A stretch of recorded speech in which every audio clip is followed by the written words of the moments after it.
Hi everybody, Rachel here from Rachthestamper.com, and today I'm going to show you how to make some really simple and very pretty cards using Sweetly Scripted. And we're also creating these cards with the Perennial Lavender DSP, and then just a little bit of, Lost Lagoon scrap. Thought it was a really pretty card. Very easy to make. You could recreate this with many different colors, but the lavender paper, but I thought the heather, and also I used pretty peacock ink, so I thought those together were really pretty. I'm actually using some retired gemstones. These are the champagne rhinestone basic jewels. I got this idea from Patty Bennett. She shared how she recently started storing her gems that she uses, and these are in passport holders, so you kind of have to trim some of them down. But I have to tell you, I have used a lot more of my gems, and I'm trying to go through them before I let myself buy new ones. So I'm sure you can find something equally pretty or complimentary in our current offering of embellishments, which you can find in my online store. I'll put a link to that below. This card probably looks maybe like there's a little bit of stuff, so it's actually really simple. And using Sweetly Scripted, there are a lot of really pretty sentiments that you could use. So I think what I'm going to do is I'm going to do one that is a speedy recovery. And I don't really know that I would use this for congratulations because it's a little bit more, I guess, on the mellow side. So I have two, though, that I can create. So I think I'll just do another happy birthday. Now, the Million Thanks, you can see, is pretty good size-wise. Happy birthday goes end to end, but I actually used a little cheat here. I used a little bit of marker. So I'm going to show you what I did. And I also used, I forgot to show you this on the inside. This is actually, I should say, let me go back a step. This is in the online exclusives. And then there's also, here it is, the textured timber. This is another online exclusive. I used this on the inside just to add a little bit of visual interest to something on the inside of the card. Got a little piece of backing there. But I stamped it and then kind of went up and over and stamped again without re-inking it, so I get a little bit lighter generation. So both of these are available in the online store only. These are not in a catalog, so if you look for them, you would not find them. So the online store, they do keep updated with things as they bring new stuff out. These will be available beginning, I believe it is April 2nd.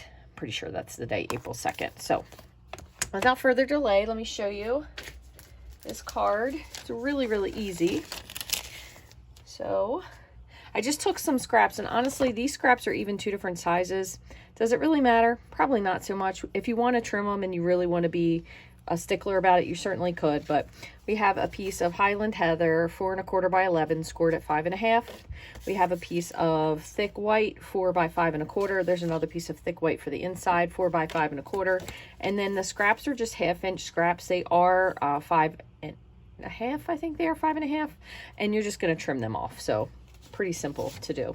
So we're going to fold our card piece, sit this on the side, and then we're going to begin by using our sentiments. So I'm using my stamping mat here. I'm sure you guys have heard me talk about this, and I'm going to kind of just eyeball where I think I want this.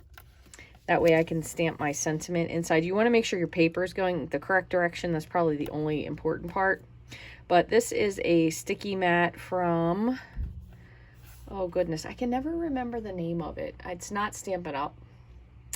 It is, holy moly, I'm going to tell you because I really do like it. I think it's a fabulous product. Waffle flour. So this is it if you're interested in this. They are redesigning this, so this one may or may not have come back in stock yet, but I think it's a really nice size because you can do a lot on it. It does have these grids that you can put on top, and you do need to be careful. I did not know this. If you are reading it side up, this is the part that the grid's printed on, not onto the reverse, so it actually will peel up the label. But since I have my Stampin' Up! Glass mat underneath, which you could use any glass mat with, you don't really need to worry about the grid lines. I kind of like that because it's just a huge stamp.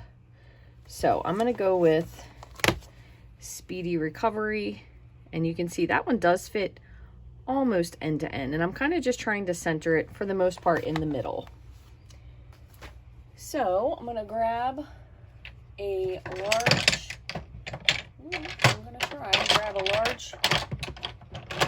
block stamp.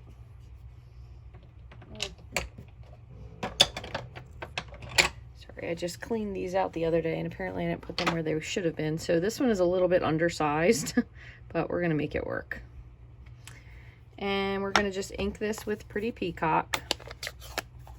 So I found some rather sad news today. If you are from Maryland or familiar with the Baltimore, Maryland area, but a container ship has accidentally crashed into the Key Bridge, completely destroying it. And there were some crew that were on top, and they were working to repair some potholes, and they are still in the recovery mode of finding those people, which is just heartbreakingly tragic. I find that, I don't know, I guess in a tragedy, when my grandfather passed away, I just found a card the other day that I created, and in a tragedy, it seems to me that I need to make something. I guess that's the way I deal with fixing things in my mind. But I decided to come upstairs and just work on doing something that I guess brought me a little bit of happiness.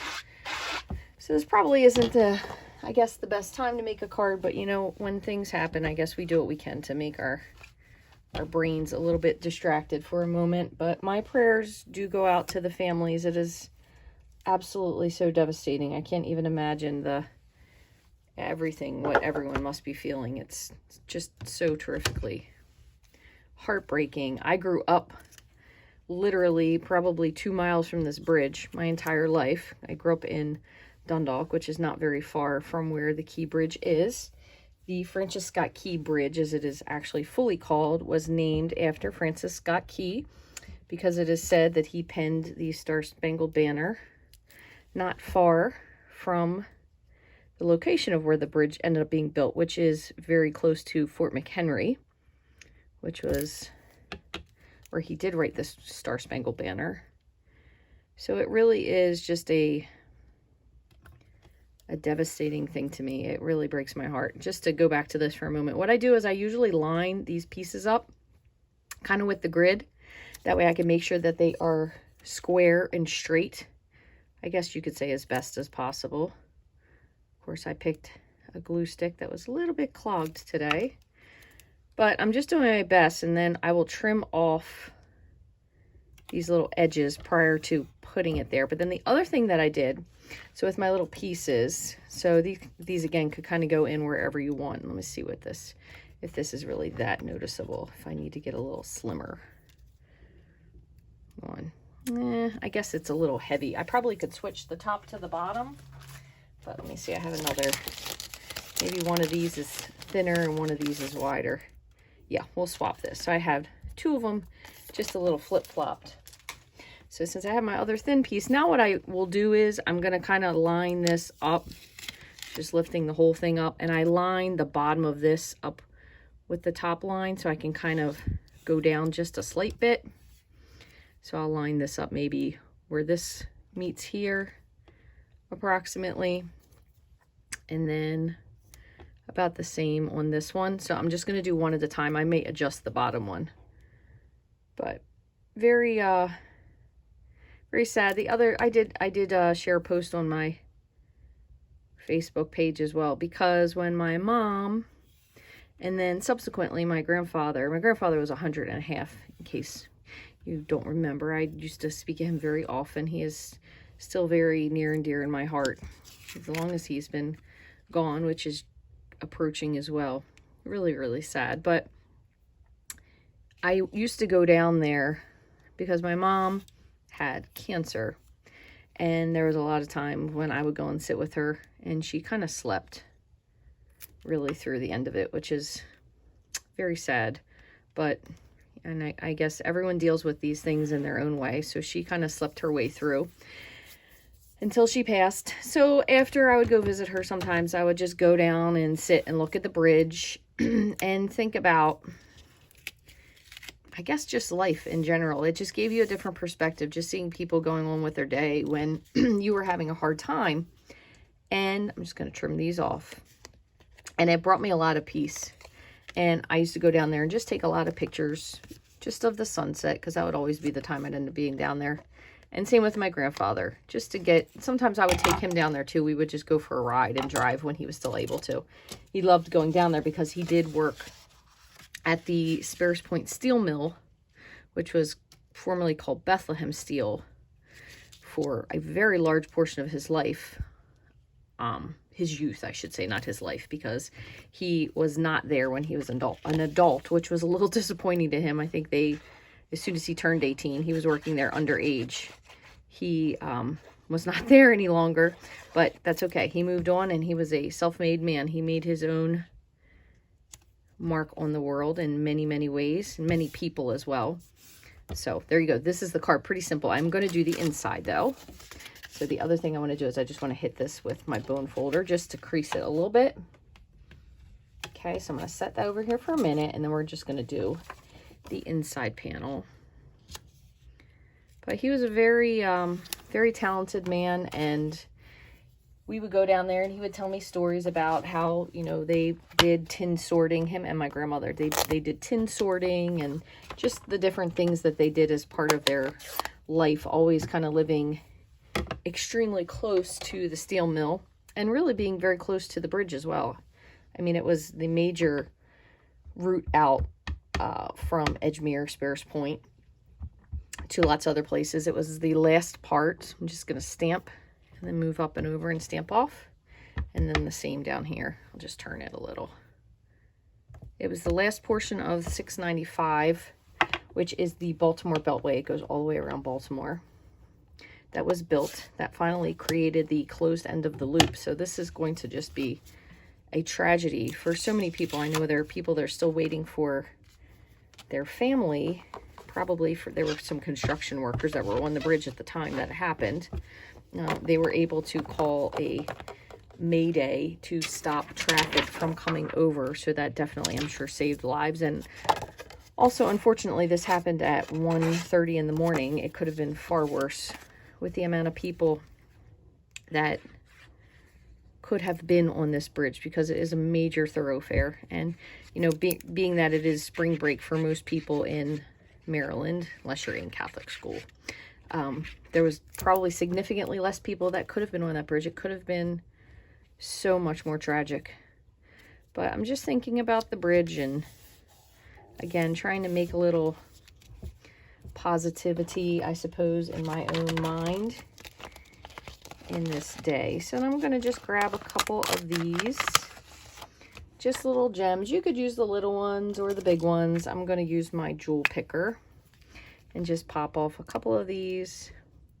And I try to still put them so they're kind of in a triangular-esque, so I'll put the other one over here somewhere, pattern, because that is visually pleasing. Now, the other thing that I missed, I should have done this before and I just completely skipped it, but if you have I have this just teeny little piece here, so it doesn't really need very much.